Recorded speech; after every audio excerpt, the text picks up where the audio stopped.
Assalamualaikum warahmatullahi wabarakatuh. Perkenalkan, nama saya Isi Asyeni Rizkiawati.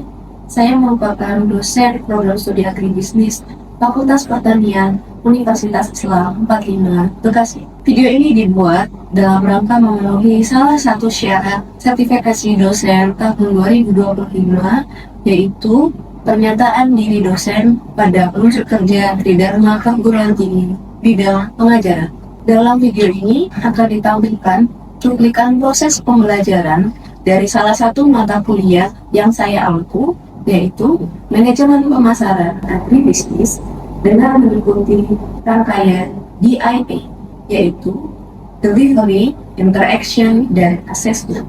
Pertama-tama, saya akan menjelaskan deskripsi terlebih dahulu terkait mata kuliah Manajemen Pemasaran Agribisnis. Mata kuliah Manajemen Pemasaran Agribisnis merupakan salah satu mata kuliah wajib program studi di Fakultas Pertanian Universitas Islam 45 Bekasi dengan bobot sebesar 2 SKS teori yang bisa diambil pada semester ganjil, yaitu semester 5. Melalui mata kuliah ini, mahasiswa akan diberikan pengetahuan dasar dan kemampuan mengenai ruang lingkup pemasaran barang dan jasa di bidang agribisnis, konsep pemasaran berbasis riset, cara menjaga hubungan yang baik dengan pelanggan, cara analisis pasar konsumen, cara identifikasi segmen dan target pasar, cara membangun merek yang kuat, cara menghadapi persaingan pasar, memanfaatkan alat pemasaran untuk mempengaruhi permintaan pasar, kepuasan dan loyalitas konsumen, serta evaluasi dan pengendalian pemasaran. Capaian pembelajaran mata kuliah atau kemampuan akhir yang diharapkan dari mata kuliah ini yaitu mahasiswa mampu menerapkan proses pemasaran, dan program pengendalian pemasaran. Adapun materi pembelajaran dari mata kuliah Manajemen Pemasaran Agribisnis yaitu pertama, pendahuluan yang meliputi ruang lingkup, pengertian, tujuan, dan permasalahan barang dan jasa di bidang agribisnis. 2. Menerapkan konsep pemasaran. 3. Riset pemasaran. 4. Menjalin hubungan dengan pelanggan. 5. Analisis pasar konsumen. 6. Identifikasi segmen dan target pasar. 7. Membangun merek yang kuat. 8. Menghadapi persaingan pasar. 9. Daurat pemasaran. 10. Kepuasan konsumen. 11. Loyalitas konsumen.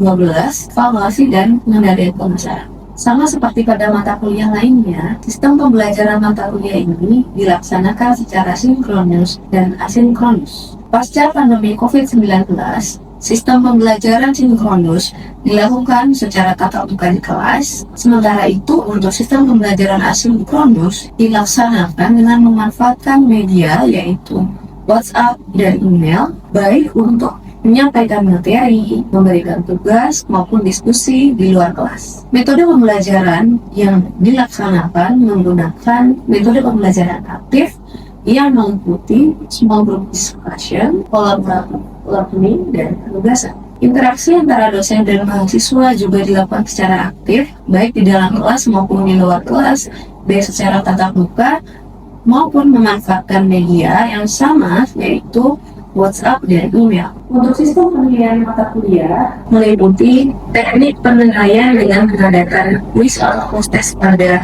akhir proses pembelajaran di kelas, pemberian tugas individu dan kelompok, serta pengerjaan soal ujian baik pada ujian tengah semester maupun pada ujian akhir semester.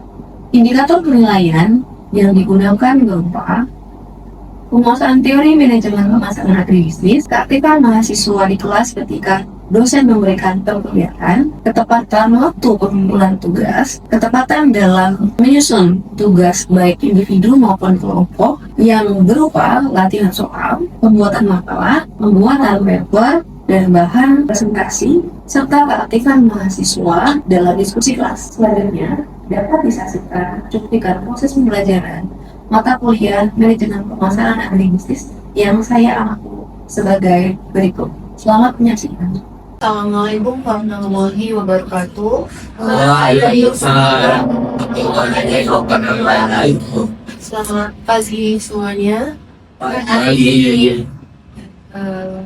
Sebelum kita mulai perkuliahan pada hari ini, marilah kita berdoa menurut agama dan kepercayaan masing-masing agar kelas ini diberikan keberkahan. Berdoa dimulai.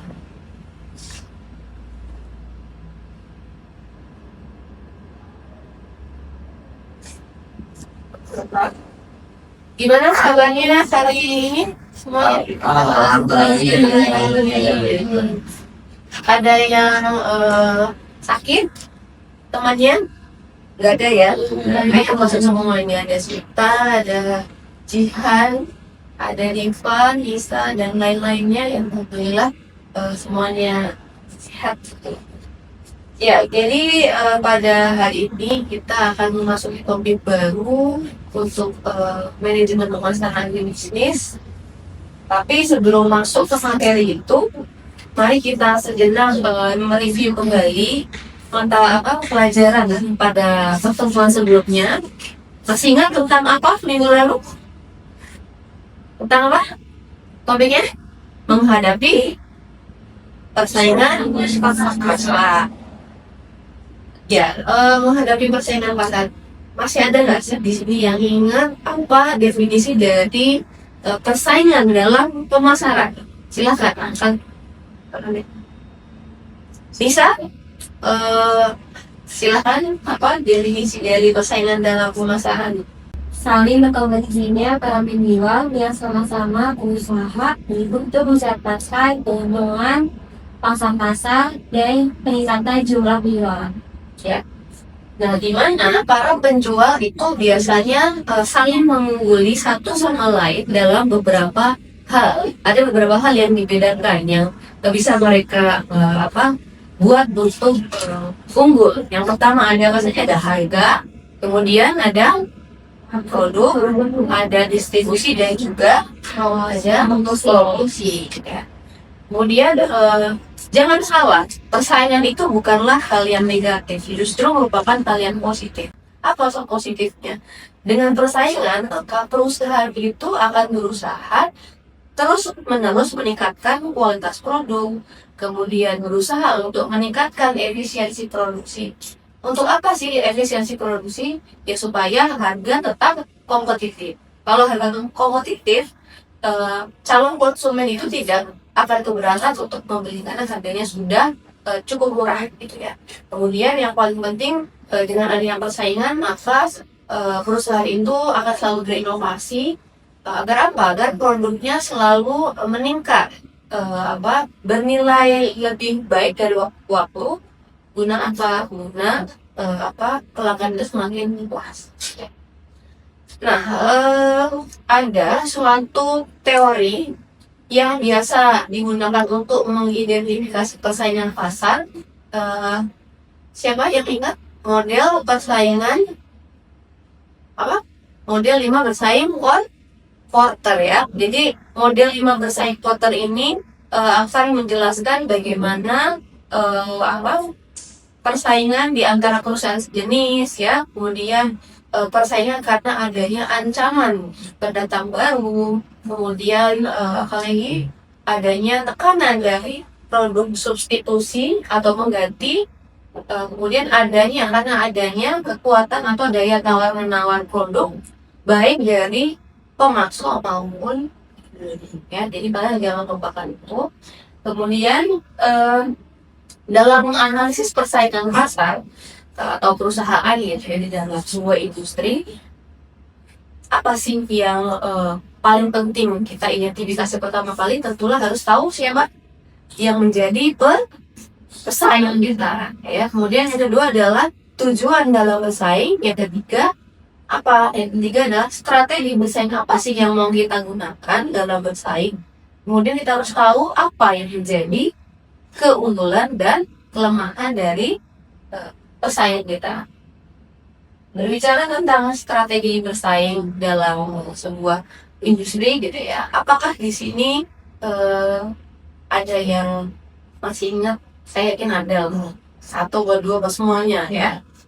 Siapa yang bisa menyebutkan saja beberapa strategi bersaing atau strategi kompetisi dalam menghadapi persaingan?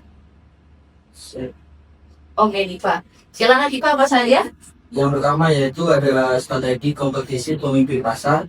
Yang kedua ada strategi kompetisi penantang pasar. Oke. Yang ketiga ada strategi kompetisi pengikut pasar. Yang keempat ada strategi kompetisi pengisi relung atau disebut tulang pasar. Gimana yang lain? Setuju? Setuju. Setuju ya. Mudah-mudahan apa yang sudah dipelajari pada waktu sebelumnya itu bermanfaat ketika nanti mungkin kalian ada yang mau jadi pengusaha ya, mau pakai strategi yang mana, penantang ya kan, atau strategi pengisi relung, bukan relung hati ya, tapi relung pasar, beda kan. Oke, itu sedikit review kita untuk pertemuan sebelumnya. Sekarang mari kita coba pelajari materi baru kita terkait dengan bauran pemasaran.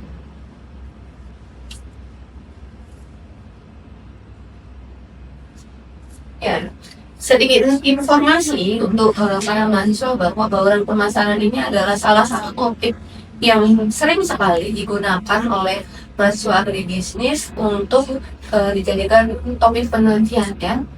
Sangat banyak sekali dari perguruan tinggi negeri ataupun perguruan tinggi swasta, sangat banyak, hanya saja nanti tinggal apa komunitasnya, apakah pertanian atau non-pertanian ya. Jadi disesuaikan. Ya, jadi tujuan pembelajaran untuk pertemuan ini adalah yang pertama, mahasiswa mampu menjelaskan konsep mengenai bauran pemasaran. Dan yang kedua adalah mahasiswa mampu mengidentifikasi praktik bauran pemasaran khususnya untuk usaha di bidang agribisnis. Ya, jadi nanti ada beberapa variabel yang diperkenalkan dari bauran pemasaran itu digunakan dalam usaha apapun itu, bagaimana penerapannya ya. Nanti harapannya mahasiswa bisa mengidentifikasi dan mempraktikkan. Oke. Kemudian kita masuk pada definisi dulu ya. Pasti itu selalu definisi bauran pemasaran. Jadi bauran pemasaran atau marketing mix ya, bahasa aslinya dalam marketing mix adalah semua faktor atau variabel ya yang dikuasai oleh manajer pemasaran khususnya ya, agar apa? Agar bisa mempengaruhi permintaan konsumen untuk barang dan jasa yang diproduksi oleh perusahaannya ya. Jadi faktor atau variabel ini kita bisa katakan sebagai alat bagi sang manajer pemasaran untuk bisa mempengaruhi calon konsumen ya, to persuade. Akhirnya apa? Akhirnya tertuju untuk membeli. Intinya seperti ini. Jadi itu kemudian variabel atau faktor apa saja sih yang sebetulnya ada dalam bauran pemasaran. Nah, jadi faktor-faktor tersebut ternyata mengalami perkembangan dari waktu ke waktu. Ya, pada awal kemunculannya dalam marketing mix itu hanya ada 4P saja, ya, ada produk, price, place, dan promotion. Kemudian berkembang menjadi 7P, tambahannya adalah people, physical environment atau physical evidence, dan juga proses. Ya. Kemudian berkembang lagi menjadi 9P, tambahannya adalah public relations dan personal selling. Ya. Ini yang saya tampilkan di PowerPoint sebenarnya sudah lebih dari 9P. Kalau tidak salah itu 12P, cuman saya belum tambahkan di sini ya. Jadi nanti untuk penambahannya nanti kalian bisa buka-buka referensi lainnya ya. Oke, sekarang kita masuk pada bauran pemasaran yang pertama, yaitu bauran produk. Siapa sih yang nggak tahu produk ya? Produk itu adalah segala sesuatu yang ditawarkan kepada pasar ya. Pasar dalam hal ini adalah calon konsumen ya, baik yang merupakan produk nyata ataupun berupa jasa ya, sehingga harapannya bisa memenuhi kebutuhan dari konsumen dan keinginan konsumen. Nah, dalam bauran produk ada beberapa perlakuan yang bisa diberikan supaya produk itu permintaannya meningkat ya. Pertama ada packing dan packaging, kedua branding, tiga labeling, kemudian pengeluaran, yang ketiga ke garansi dan service. Pertama, produk itu bisa diberi perlakuan packing. Packing adalah kegiatan mengemas atau membungkus produk agar produk tersebut tidak mengalami kerusakan dan tetap aman. Itu packing. Ya. Nah, yang kedua, diberikan perlakuan branding. Branding itu bertujuan agar produsen dapat memperkenalkan produk pada calon konsumen atau masyarakat, sekaligus untuk membedakan produk yang satu dengan merek itu dengan yang lain. Oke, kemudian perlakuan yang ketiga adalah dengan memberikan label, ya, labeling. Labeling adalah selembar kertas metal atau sejenisnya, ya, yang dibukukan pada produk yang menunjukkan tanda atau informasi tentang produk itu, ya, terbuat dari apa, nama produknya apa. Setidaknya ada 7 hal yang dicantumkan pada label. Ada nama produk, komposisi, kode produksi, tanggal kadaluarsa, neto, ya, bulan bersih, kemudian kandungan gizi, ya, legalitas produk. Kemudian ini contoh yang pertama, ya. Yang kedua ini dia memberikan tagline. Contohnya untuk produk kopi, ya, cita rasa kopi alam, ya. Ada lagi kopi yang kemarin atau beberapa waktu launching gitu, ya. Dia bandingkan nama merek itu adalah Sagara. Sebenarnya Sahara, ya, Sahara itu brun yang luas. Jadi karena yang membuat kopi itu diracik oleh seorang ibu, dia memberikan makna brand kopi Sagara itu maksudnya dibuat dengan citra ibu yang seluas Sahara, ya. Nah, yang selanjutnya ada warranty atau garansi, ya. Jadi garansi ini adalah suatu jaminan dari produsen bila barang-barang yang dibeli itu terjadi kerusakan, ya. Maka produsen itu bisa menggaransi apakah produknya yang diganti atau dikembalikan tadi duitnya, ya. Nah, selanjutnya perlakuan yang bisa diberikan pada produk adalah service. Service, ya, service adalah pelayanan yang diberikan dalam pemasaran suatu produk, bisa mencakup pelayanan saat penawaran produk, kan, saat pembelian, saat penyerahan produk. Biasanya kalau penyerahan itu apa sih? Gratis pengangkutan sampai rumah, gratis pemasangan, ya. Bahkan sampai perbaikan ketika dalam jangka waktu percobaan alatnya misalnya itu gratis juga. Ini datangnya sama yang memperbaiki dan kayak toko, ya. Sama kemudian yang kedua ada bauran atau hansaran. Harga atau price. Apa itu harga? Harga murah, harga mahal, harga kompetitif. Jadi harga adalah sejumlah uang yang harus dibayar konsumen untuk mendapatkan apa yang dia mau, barang atau jasa. Dan jadi ada beberapa alasan kenapa menetapkan harga itu penting bagi perusahaan. Yang pertama adalah untuk mendapatkan posisi pasar. Kok bisa? Nah, gini, ya, misalnya Diva mau jualan pecel lele. Jual pecel lele, dia bukan pemain satu-satunya, udah banyak pemain, tapi mau masuk, ya. Untuk mempermudah itu, si Diva harus jual pecel lele harganya 5.000, ya. Satu porsi 5.000. Padahal di industri pecel lele itu sudah 15.000. Dan gunanya apa sih? Ya itu untuk mendapatkan posisi pasar, gitu, ya, untuk menarik perhatian dari calon konsumen. Yang kedua, mencapai kinerja keuangan. Maksudnya apa? Maksudnya adalah siapa sih yang jualan nggak mau dapat untung, ya kan? Misalnya jika jual cireng di kampus, dia punya target itu termulus laba saya 10 juta dari cireng, tuh, ya. Jadi asal menetapkan harga cireng sekian ribu itu, ya, untuk dapat laba usaha cireng. Ya. Kemudian yang ketiga, penentuan posisi produk. Ya, kalau harga cireng 10.000, pernah nggak kalau di cireng harga 10.000? Nggak pernah beli.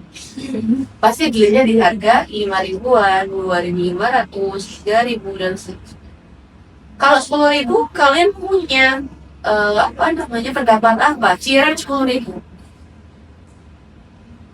Isinya banyak. Hah? Isinya banyak. Isinya banyak. Terus apa lagi?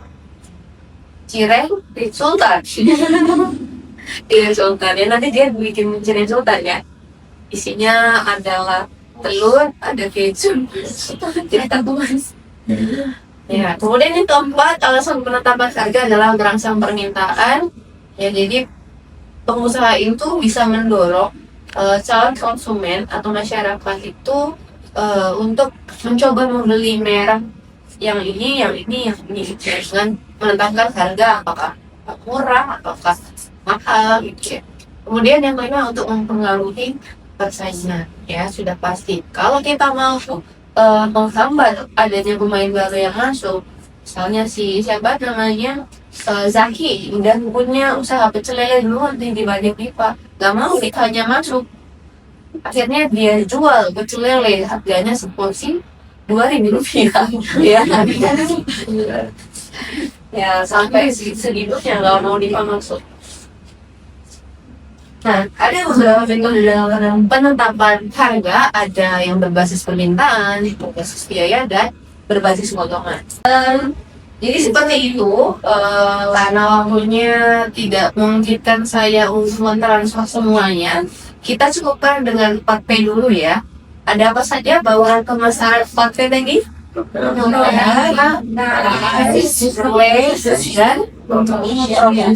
Oke. Sampai sini ada yang mau ditanyakan? Siapa, Diva mungkin atau saya? Oke, Cita, apa pertanyaan? Apakah semua variabel dalam laporan pemasaran bisa diterapkan pada semua jenis usaha? Oke, variabel atau faktor dalam laporan pemasaran. Kita baru belajar 4P ya, jadi kita menjawab berdasarkan 4P itu. Tentu saja tidak. Nah, ini ya yang perlu diperhatikan oleh para mahasiswa, apalagi yang besok skripsinya mau laporan pemasaran. Jadi nggak semua variabelnya itu bisa diterapkan, ya. Tergantung dari karakteristik usaha itu, ya. Contohnya apa sih? Misalnya Jihan lagi contohnya, karena Jihan yang sudah punya usaha ya, jadi yang nyata-nyata.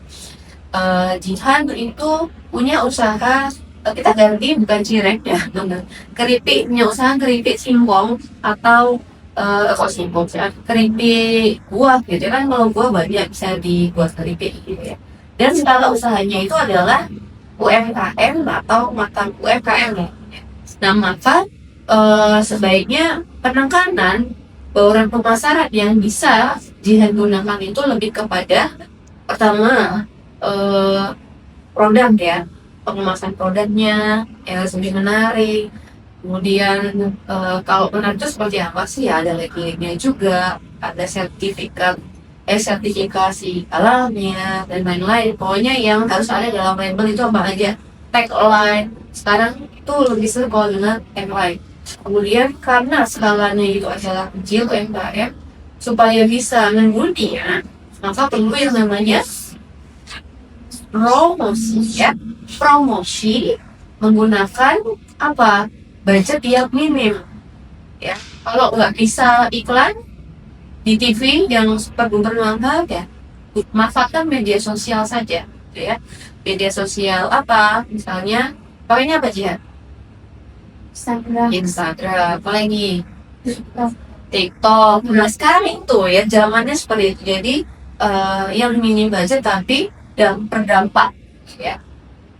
Terus itu dari produk, dari promosi. Mungkin ada lagi yang lain. Kalau mau pakai endorsement bisa, tapi buat saya apa dia lokal ya, lokal. Mungkin seperti itu. Jadi harus disesuaikan dengan karakteristik usahanya ya. Kita besok kita perlu jadi pengusaha. Pengusaha ini apa? Temannya Ciren apa? Mbak Swaci. Oke, mungkin cukup ya untuk mengevaluasi pertemuan pada hari ini. Silakan dibuka grup mata kuliah kita ya.